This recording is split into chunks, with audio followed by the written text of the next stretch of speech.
Study गुरु और मैं हूं अनिल कुमार। इस वीडियो में हम डिस्कस करेंगे जो हमारे टॉपिक आज का business management, meaning, nature, features, history और इसकी इम्पोर्टेंस, ये सारी चीज़ें हम इसमें देखने वाले हैं।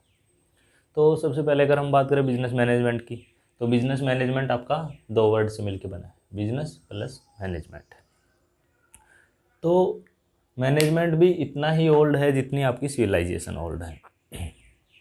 उसके बाद आपका बिजनेस भी तब से चला आ रहा है जब से आपकी ह्यूमन बीइंग ने कोई काम करना शुरू किया है, बार्टर, या फिर उसके बाद मनी वगैरह उसमें इन्वॉल्व हुई। ठीक है जी। मैनेजमेंट क्या है? ये जो मैनेजमेंट की जो डेफिनेशन है ये कुंटज ने दी है, कुंटज की बुक से ली है मैंने, हेराल्ड कुंटज की बुक है, उससे ली है मैंने, जिसका नाम है एसेंशियल्स ऑफ मैनेजमेंट। उसमें बोलता है management is the process of design and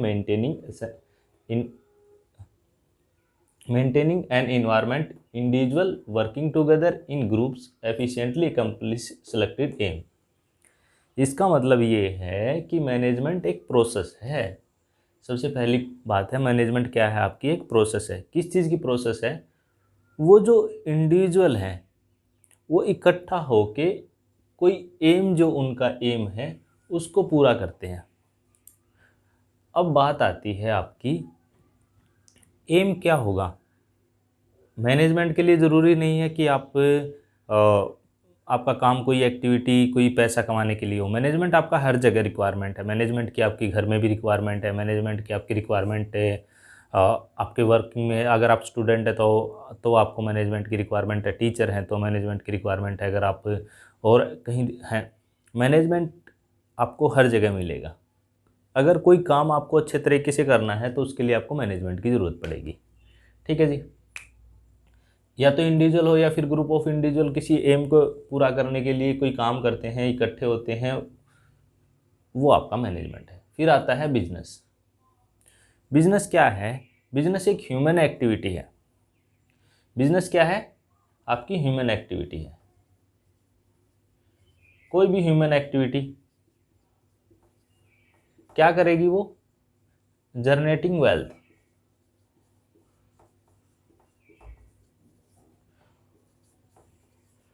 अगर कोई ह्यूमन एक्टिविटी आपकी जनरेटिंग वेल्थ के थ्रू आ रही, जिससे वेल्थ की जनरेशन हो रही है, तो वो आपकी बिजनेस है।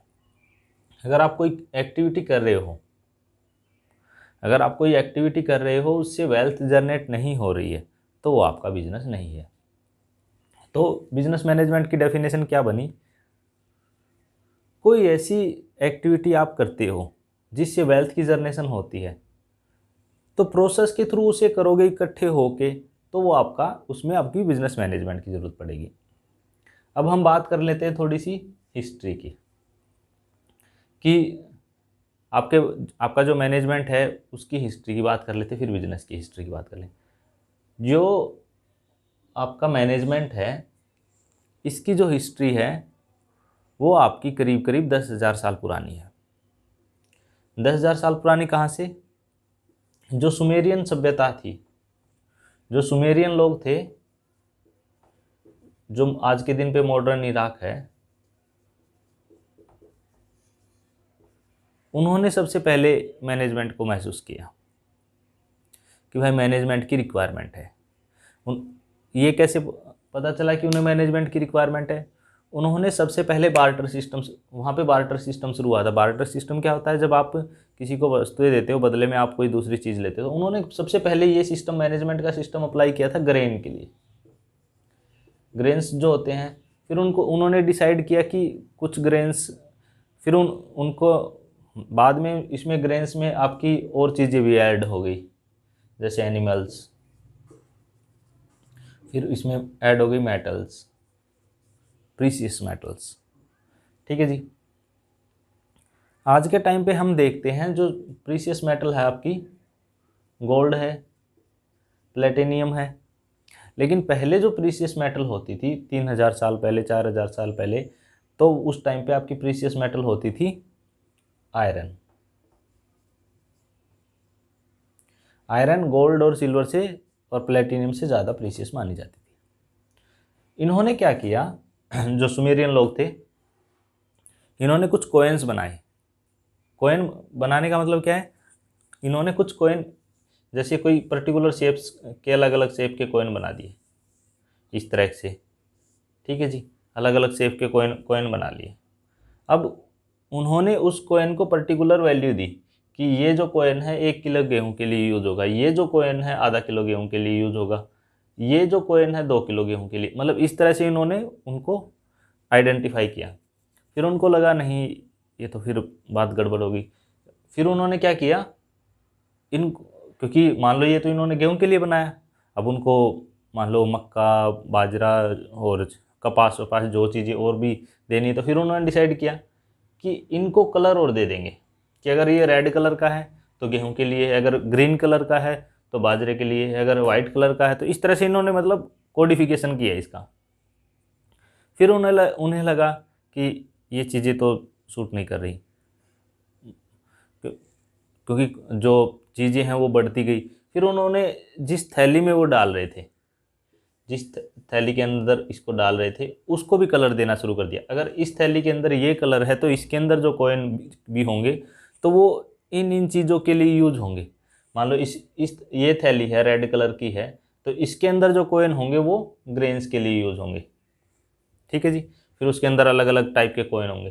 फिर उसके बाद मान लो ग्रीन कलर की है तो इसके लिए मेटल के लिए यूज होंगे। फिर अगर वाइट कलर की है तो स्लेव्स के लिए यूज होंगे। इस तरह से इन्होंने अलग अलग उसको कलर देना शुरू कर दिया। वहाँ से इसका मैनेजमेंट का प्रोसेस शुरू हो गया, क्योंकि पीपल तो उसमें इन्वॉल्व थे ना उस टाइम पे। जहाँ पे भी आदमी कोई एम को अकम्प्लिश करने के लिए इकट्ठे होते हैं, वहाँ पे आपका मैनेजमेंट आ जाता है। फिर आपका आता है, ये चीज़ आगे चल के आती है आपकी वहाँ पे जो इजिप्शियन जो लोग थे, जो इजिप्शियन जो लोग हैं वहाँ पे, उन्होंने क्या किया, उन्होंने बनाए पिरामिड्स। पिरामिड की कुछ फीचर्स हैं जो मैं आपको बता देता हूँ। पिरामिड की फीचर्स को हमारा कोई लेना देना नहीं है, लेकिन जो उसमें मेन बात है वो मैं आपको बता देता हूँ।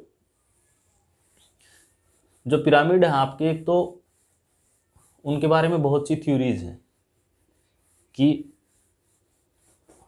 वो एलियन ने बनाए हैं, वो ये है वो है, ये सारी थ्योरीज हैं। लेकिन यहाँ पे इम्पोर्टेंट बात ये है, जो पिरामिड हैं आपके कुछ इस शेप के हैं, इस तरह की शेप उनकी रहती पिरामिड की। दूसरा क्या है, ये जो पिरामिड हैं आपके 5000 साल पुराने हैं।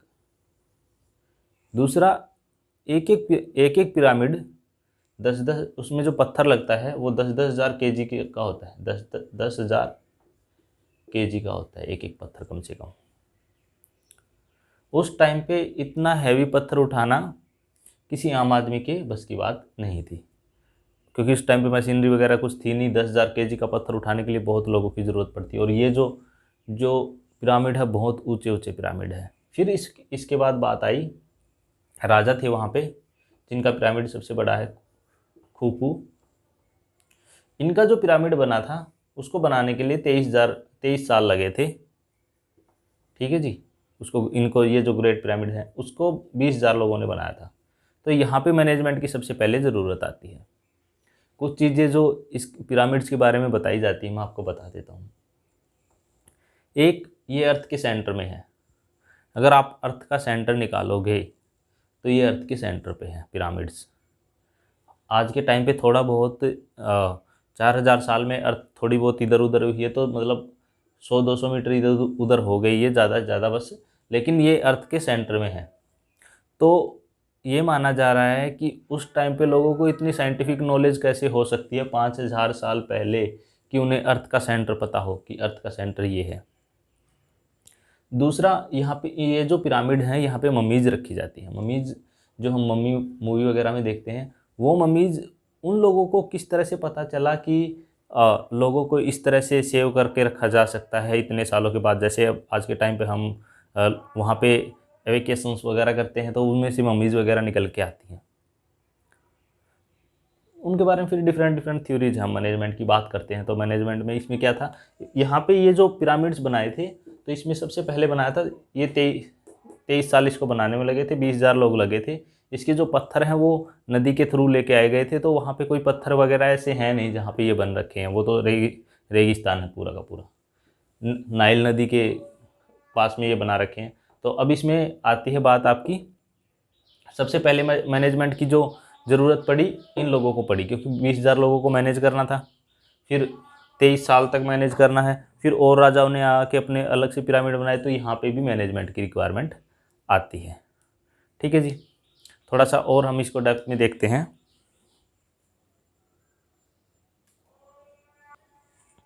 अगर हम इंडिया की बात करें तो इंडिया में आपको मैनेजमेंट कहाँ से दिखाई देता है? अगर इंडिया में मैनेजमेंट की बात करें तो इंडिया में जो आपका मैनेजमेंट है, जिनके सबसे पहले एविडेंस मिलते हैं वो मिलते हैं सिंधु घाटी में। सिंधु घाटी, इंडस वैली, यहाँ पे आपको सबसे पहले एविडेंस मिलते हैं किस चीज़ के? मैनेजमेंट के। यहाँ पे आपको किस तरह का मैनेजमेंट मिलेगा? यहाँ पे जो इन्होंने घर बना रखे थे वो फुली मतलब मॉडर्न थे। जो इनके जो इस तरह से ये रहते थे,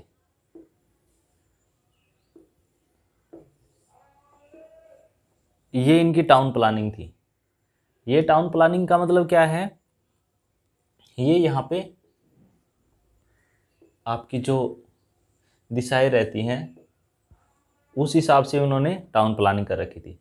ये नॉर्थ साउथ एग्जैक्ट 90 डिग्री पे जो आपकी जो ये गलियां जो हैं एग्जैक्ट 90 डिग्री पे एक दूसरे को काटती थी, एग्जैक्ट 90 डिग्री से। अब इसका फ़ायदा क्या होता था? जैसे मान लो इस साइड से हवा आई तो जो अगर कोई थोड़ा बहुत कुछ वहाँ पे गली में कुछ पड़ा है धूल मिट्टी, तो वो उड़ के चली जाएगी दूसरी साइड। अगर इधर से आई तो इस साइड, इधर से आई तो इस साइड, बीच में गलियाँ इस तरह से इन्होंने मैप बना रखी थी। दूसरा क्या था, इनका जो था, इनके पास जो सीवर सिस्टम भी था। सीवर सिस्टम किस तरह के थे? इनके सीवर सिस्टम ढके हुए थे। किस तरह से ढके हुए थे? मान लो ऊपर बना रखे थे, उसके ऊपर पत्थर रख रखे थे ताकि जब भी ज़रूरत करे पत्थरों को हटा के उनको साफ़ किया जा सके। तो ये सारी चीज़ें करने के लिए आपको मैनेजमेंट की ज़रूरत पड़ेगी।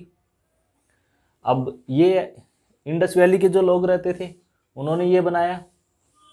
उसके बाद जो ईरान और मध्य एशिया से जो आर्यंस लोग आए, तो फिर उसके बाद उन्होंने अपना सिस्टम बनाया। जैसे वो अलग अलग क्या था, जैसे ये लोग थे, ये रहते थे एक जगह पे। जो आर्यंस जो लोग आए थे ईरान से, मध्य एशिया से, इस साइड से जो लोग आए थे तुर्की की साइड से और सीरिया साइड से, इधर से, तो उन्होंने वो एक जगह नहीं रहते थे।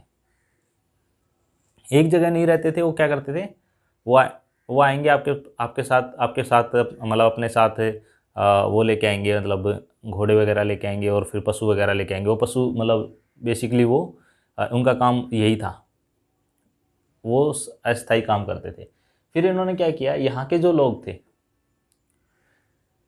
उनके साथ उन्होंने लड़ाई झगड़े किए, फिर इनको आगे आगे जाके शिफ्ट कर दिया। फिर वहाँ पे उन्होंने फिर इन सेटलमेंट जिस हिसाब से उनकी उन्होंने कहीं यहाँ रहना शुरू कर दिया, कहीं यहाँ रहना शुरू कर दिया, कहीं यहीं गली बना ली, तो इस तरह से फिर इनका रहना सहना हो गया।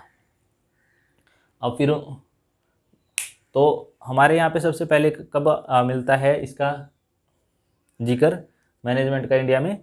इंडस वैली के टाइम पे। अब हम मॉडर्न डे में आके देखते हैं कब से इनकी शुरुआत हुई। अब हमारे पास आता है एमरजेंसी ऑफ मॉडर्न मैनेजमेंट। जो आपका मॉडर्न मैनेजमेंट है उसकी इमरजेंसी कब हुई थी, वो उसका जन्म कब हुआ था? जो मॉडर्न मैनेजमेंट है वो आपका हम मानते हैं जो 1800 या जो 18वीं शताब्दी थी उसमें हुआ था, 18th सेंचुरी में। उसको हम मेनली दो तरह से डिवाइड करते हैं, एक तो प्री साइंटिफिक मैनेजमेंट टाइम, दूसरा साइंटिफिक मैनेजमेंट। प्री साइंटिफिक में जो लोग आए हैं उनको अलग से डिस्कस करते हैं, फिर मैनेजमेंट। यहाँ पे मेनली जो मैनेजमेंट आपका शुरू हुआ है वो साइंटिफिक मैनेजमेंट के बाद शुरू हुआ है। साइंटिफिक मैनेजमेंट आपको सबको पता ही है, FW टेलर।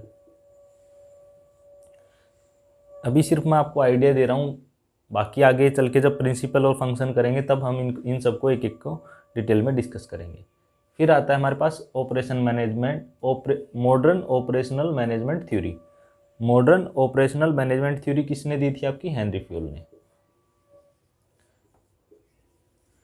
हेनरी फ्यूल ने, ठीक है जी। उसके बाद ये दोनों आने के बाद आया आपका बिहेवियरल साइंस। बिहेवियरल साइंस में क्या है, इसमें ह्यूमन बिहेव की स्टडी की थी। ये ह्यूगो मंसबर्ग, ये कहाँ पे था? इसने साइकोलॉजी में स्टडी की थी ह्यूमन बिहेव की। फिर मैक्स वेबर ब्यूरोक्रेसी वाली थ्योरी दी थी, वाल्टर, फिर विल्फ्रेडो पेरेटो, एल्टन मेयो। अब ये जो सारी हैं ये हैं आपके ह्यूमन बिहेवियरल साइंस वाले। फिर उसके बाद आता है system theory, system approach. System approach आपकी किसने दी?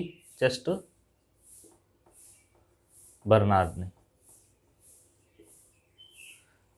आप खाली अभी देख लो, ये सारी चीज़ें आगे आगे ये सारे के सारे नाम घूमेंगे चलेंगे, जब एक एक चीज़ें चलेंगी तो ये सारी चीज़ें चलेंगी। तो ये आपने यहाँ पे देखा 4 point, scientific management, modern operational theory of management, behavioural science और सिस्टम थ्योरी। उसके बाद आता है आपका मॉडर्न मैनेजमेंट। जो अगर हम मॉडर्न मैनेजमेंट के थिंकर की बात करें तो उसमें आपके जो फॉलिक वॉलिक हैं ये सारे इसमें मॉडर्न में आएंगे। ये हमारे कुछ मॉडर्न हैं मैनेजमेंट थिंकर हैं, मैनेजमेंट मॉडर्न थॉट जिन्होंने दिए हैं वो लोग हैं, जैसे विलियम उची जिसने जेड थ्योरी दी है, जिसने, और पीटर ऑफ ड्रकर, फिर हर्बर्ट साइमन, ये जो हैं कुछ जिन्होंने मास्लो जिन्होंने नीड हायरार्की थ्योरी दी है। इस तरह से जो जिनका मॉडर्न जो सेकंड वर्ल्ड वार के बाद जो आए हैं उनको मॉडर्न में आप काउंट करते हो, या 60s 70s के जो बाद आए हैं वो सारे आपके मॉडर्न में रहेंगे, ठीक है जी। एक यहाँ पे मैं आपको एक चीज़ बता देता हूँ, ये जो मैंने 5 तरह से इनको डिवाइड किया, scientific, modern, operational management, behavioural science, system theory, modern management thought, ये एज इट इज़ नहीं है, हर बुक में अलग अलग मिलेंगे। तो ऑन एंड अगर आप देखोगे ऑन एंड एवरेज तो सब में सेम सा ही मिलेगा। साइंटिफिक तो पीटर ने ही दिया है, ऑपरेशनल कहीं इसको बिहेवियर में साइंस कर लेंगे, कहीं इसको साइंटिफिक मैनेजमेंट में ही हेनरी फ्यूल को भी ले लेते हैं, ठीक है जी। फिर बिहेवियर में आपको ये तो मिलेगा ही मिलेगा, एल्टन मेयो। फिर उसके बाद मैक्स वेबर को कहीं अलग ले लेते हैं, सिस्टम थ्योरी में ये सारी चीज़ें ले लेते, तो अलग अलग जगह पे अलग अलग मिलेगा। एक तो बेसिक सा मैंने ये बता दिया, एक दूसरी तरीके से और बता देता हूँ जिसको जो यहाँ पे डिवाइड करते हैं। अब इमरजेंस ऑफ मैनेजमेंट थॉट को हम दूसरे तरीके से समझते हैं। अब दूसरे तरीके में क्या है, जो मैनेजमेंट है आपका डिवाइड किया गया है, सबसे पहले प्री साइंटिफिक, फिर उसके बाद साइंटिफिक और बाद में सारे। प्री साइंटिफिक में आपका क्या है, जो आपका प्री साइंटिफिक में है, चार्ल्स बेबेज जिससे कंप्यूटर का फादर भी कहते हैं वो, रॉबर्ट ओवेन, ये जो शुरू में साइंटिफिक से पहले साइंटिफिक बातें करते थे थोड़ी बहुत, उनको इसमें लिया गया है, चार्ल्स बेबेज और जो जो रॉबर्ट ओवेन है उसने, रॉबर्ट ओवेन ने, ठीक है जी। इसके बाद आया आपका साइंटिफिक मैनेजमेंट ईरा में आपके 2 लोग आए, टेलर और फ्यूल। यहाँ पे इन्होंने इन दोनों को साइंटिफिक मैनेजमेंट पे ले लिया। उसके बाद आया ह्यूमन रिलेशनशिप ईरा, जिसमें आपका एल्टन मेयो और उसके जो हाथवेरेन वाले जो एक्सपेरिमेंट है वे। फिर आता है आपका सोशल साइंस ईरा, जो सोशल साइंस का जो ईरा आया उसमें आपके Chester Barnard, Likert, McGregor, Herbert Simon, ये सारे इंक्लूड किए गए। अब इन्होंने ये वाला मॉडर्न ईरा नहीं लिया, इसमें इन्होंने यहीं पे ले लिया। तो हर बुक में थोड़ा थोड़ा अपने हिसाब से दे रखा है, तो आपको बेसिक पता होना चाहिए कुछ चीज़ें, तो कि कौन कहाँ पे आ सकता है, आप अपने हिसाब से बना के उसको दे सकते हो। अब इसके बाद हमारे पास आता है मैनेजमेंट के टाइप। अगर हम बात करें मैनेजमेंट की लेयर की या टाइप की, तो मैनेजमेंट 3 तरह से होता है। मेनली जो मैनेजमेंट होता है ऑर्गेनाइजेशन में वो 3 तरह से होता है। टॉप मैनेजमेंट सबसे ऊपर, फिर उसके बाद मिडल मैनेजमेंट, फिर उसके बाद फर्स्ट लेवल मैनेजमेंट या लोअर लेवल मैनेजमेंट। इसको फर्स्ट लेवल मैनेजमेंट भी बोलते हैं, इसको टॉप लेवल मैनेजमेंट, इसको मिडल लेवल मैनेजमेंट, इसको, ये है लेयर या type, layer or type of management, ठीक है जी। इनका काम क्या रहता है? जो टॉप मैनेजमेंट है, टॉप मैनेजमेंट का काम रहता है कंसेप्चुअल थिंकिंग का, कि डिज़ाइनिंग, आपका जो ऑर्गेनाइजेशन है उसकी डिज़ाइनिंग चेंज हो सकती है, या फिर आपके ऑर्गेनाइजेशन में किस तरह का चीज़, इनका जो फोकस रहता है मेनली विजन पे,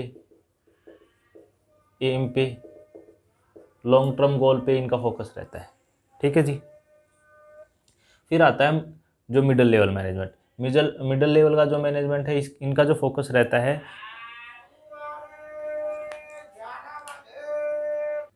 अब जो मिडिल लेवल है इसका काम क्या है? आपका जो मिडिल लेवल का जो मैनेजमेंट है इसका काम, जो एचआरएम वगैरह जो आता है वो सारा इसमें ही आता है। जो मैनेजमेंट है, जो वर्कर हैं, उनकी प्रॉब्लम्स क्या हैं, वो इनसे जो टेक्निकल और जो सुपरवाइज़र हैं उनसे सुनेगा और ऊपर वाले लोगों को बताएगा।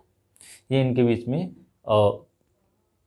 जो आपके एम्प्लॉई हैं उनकी क्या प्रॉब्लम है, क्या समस्याएं हैं, उन इनके पास एक तो आदमी को जो मेनली इन लोगों का काम क्या है, जो ऊपर वाले लोगों की जो थिंकिंग है वो यहाँ लोअर लेवल पे भेजेंगे। लोअर पे जो समस्याएं हैं, जो मान लो वर्कर हैं, बेसिक वर्कर हैं, उनकी क्या क्या प्रॉब्लम है, पानी की प्रॉब्लम है, सैलरी की प्रॉब्लम है, या फिर और उनको कोई इन्वायरमेंट में कोई इशू है, वो जो प्रॉब्लम है ऑर्गेनाइजेशनल इन्वायरमेंट में, तो ये इनको बताएंगे। अगर इनके लेवल पे सोल्व हो सकती है तो वो ऊपर नहीं भेजेंगे, नहीं तो इधर ही सोल्व कर। इनके पास क्यों नहीं भेजेंगे? क्योंकि इनके पास जो काम रहता है वो उस आधारभूत चेंज करने का, या फिर इनका जो काम रहता है विजन, मेन्स, एम्स, ये इस तरह का इसका काम रहता है। फिर का आता है फर्स्ट लेवल का जो मैनेजमेंट है। जो फर्स्ट लेवल के मैनेजमेंट में क्या रहता है? फर्स्ट लेवल के मैनेजमेंट में आपके टेक्निकल और सुपरवाइजर स्किल के जो, इसमें जैसे जो फर्स्ट लेवल का मैनेजमेंट ये रहता है जिसमें आपके मैनेजर हो गए और जो टेक्निकल जिनको नॉलेज है, वो जिनके अंडर में अदर वर्कर्स काम करते हैं फर्स्ट लेवल पे, फिर जिनको टेक्निकल नॉलेज भी होती है। इनको ज़रूरी नहीं है टेक्निकल नॉलेज हो, इनको ज़रूरी नहीं है टेक्निकल नॉलेज हो तो अच्छा है। और इनको सुपरवाइजरी, इनका काम मेनली सुपरवाइजरी का रहता है। इनका काम रहता है सुपरवाइजरी लोअर लेवल का। इनका काम क्या है? इनका सुपरवाइजिंग इनको करना, इन सबको। फिर क्या होना चाहिए ऊपर बताना, प्रॉब्लम्स क्या हैं। अब टॉप जो मैनेजमेंट है आपका, ये सबसे कम रहेगा, मतलब इसमें जो लोग इंक्लूड होंगे वो बहुत कम होंगे। मिडिल लेवल में थोड़े से ज़्यादा, लोअर लेवल में जो हैं सबसे ज़्यादा लगे होंगे। लेकिन डिसीजन मेकिंग में सबसे ज़्यादा इनकी भूमिका रहेगी। ये इनको बताएंगे, फिर इनकी भूमिका मिडल में ही रहेगी, इनकी जो लास्ट में आएगी। इनकी डिसीजन मेकिंग थोड़ी सी है, इनकी डिसीजन मेकिंग जो इनके अंडर में काम करते हैं उनसे रिलेटेड ही डिसीजन लेते हैं। अगर कोई बड़ा डिसीजन है तो ये ऊपर भेजेंगे। ठीक है जी। ये आपका आ गया layer of management and type of management, top, middle. फिर इसके बाद थोड़ा सा और हम आगे चल के डिस्कस करते हैं मैनेजमेंट को, बिजनेस मैनेजमेंट को। आपका बिजनेस मैनेजमेंट क्या था? Business management is the process of planning, organising, staffing, leading and controlling the effort of organisational members and using all the other resources to achieve organizational goals। जो organisational गोल हैं उनको achieve करने के लिए जो आपके ऑर्गेनाइजेशन में जो मेंबर हैं उनके एफर्ट को process, planning, organising, staffing, leading और कंट्रोलिंग के थ्रू मैनेज करना आपका बिजनेस मैनेजमेंट है। अब बात आती है हमारे पास बिजनेस मैनेजमेंट में आपके कौन कौन से फंक्शन इंक्लूड होंगे? Planning, organising, staffing, leading, controlling, 5 function है। कई जगह पे चार मिलेंगे आपको, planning, organising, leading, controlling. 4P बोलते हैं इनको, मतलब 4 फंक्शन बोलते हैं मैनेजमेंट के।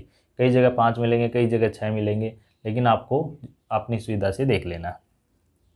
जितना आपको एग्जाम में जिस हिसाब से क्वेश्चन हो उस हिसाब से आप लगा सकते हो। अब आपके पास मेनली 5 फंक्शन तो ये रहते ही है।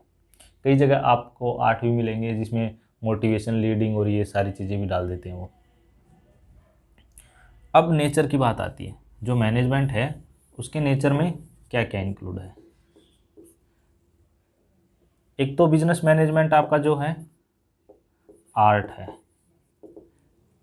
दूसरा बिजनेस मैनेजमेंट साइंस है। तीसरा बिजनेस मैनेजमेंट प्रोफेशन है। ये तो इसकी नेचर हो ही गई बेसिकली कि भाई बिजनेस मैनेजमेंट आर्ट है। आर्ट का मतलब क्या होता है, कोई पर्टिकुलर स्किल जिसके बेसिस पे आप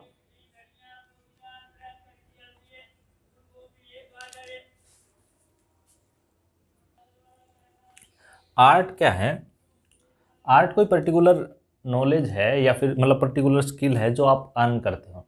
तो इसी तरह से मैनेजमेंट क्या करता है, उसके पास लीड करने की, विजन को सोचने की, प्लानिंग करने की, कंट्रोलिंग ऑर्गेनाइजिंग करने की, ये सारी आर्ट है उनके पास। उसके बाद आता है साइंस। साइंस का मतलब क्या है, जिसमें आपको चीज़ आउटपुट, आपको पता है ये इनपुट डालेंगे तो ये रिजल्ट आएगा। तो बेसिकली आपका बिजनेस मैनेजमेंट भी क्या है, साइंस है। किस तरह का साइंस है, बिहेवियरल साइंस है। उसके बाद प्रोफेशन। प्रोफेशन का क्या मतलब होता है, प्रोफेशन का मतलब होता है एक पर्टिकुलर स्किल जो आप सीखते हो, वो आपके पास है, उसके बिहाफ पे आप अपनी लाइवलीहुड कमा सकते हो। जैसे डॉक्टर है, उसके पास पर्टिकुलर स्किल है, नॉलेज है, जो इसके पास पर्टिकुलर डिग्री है जिसके बेसिस पे वो कमा के खा सकता है। इसी तरह से वकील है जी, उनके पास नॉलेज है पर्टिकुलर फील्ड की, जिसके बेसिस पे, उस नॉलेज के बेस पे वो कुछ कमा रहा है। तो वो आपका, ये आपकी बिजनेस मैनेजमेंट की जो नेचर है उसमें आ रही है। ठीक है जी। अब ये हो गया, आर्ट हो गया, साइंस हो गया। अब इसमें क्या है नेचर में, ये थिंग्स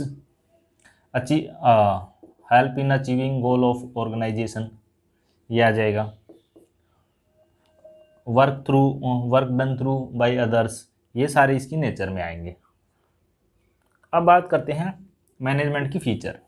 जो आपका बिजनेस मैनेजमेंट है, इसकी फीचर्स क्या है। जो आपकी पहली जो फीचर है मैनेजमेंट की पहली फीचर ये है कि इसके वेरियस फंक्शन है। सीधी सी बात है, इसके वेरियस फंक्शन है, फीचर है, फिर आप ये बता सकते हैं ये फंक्शन है। तीसरा ये है कि it's business management help in achieving goal of organisation के जो गोल हैं उनको हेल्प करने में मदद करता है। It help in the wealth maximisation, it help in the long term in the business. और ये हो गया। फिर उसके बाद business management is a continuous process. Business management require in every business either small or large. ठीक है जी। इस तरह से करके इनसे लगा के आप इनके फीचर्स बना सकते हो। एडवांटेजेस क्या है, डिसएडवांटेजेस क्या है, ये सारी चीज़ें आपकी इसमें हो गई। अब हमारे पास जो नेक्स्ट जो आएगा इसमें प्रिंसिपल और हम इसके फंक्शंस वगैरह डिटेल में देखेंगे। जो जो मैंने नाम बताए वो सारे चल के आगे डिटेल में एक एक चीज़ जब उनके फंक्शन और उनकी जहाँ जहाँ ज़रूरत आएगी तो वो हम वहाँ पे डिस्कस कर लेंगे। Thanks, have a nice day.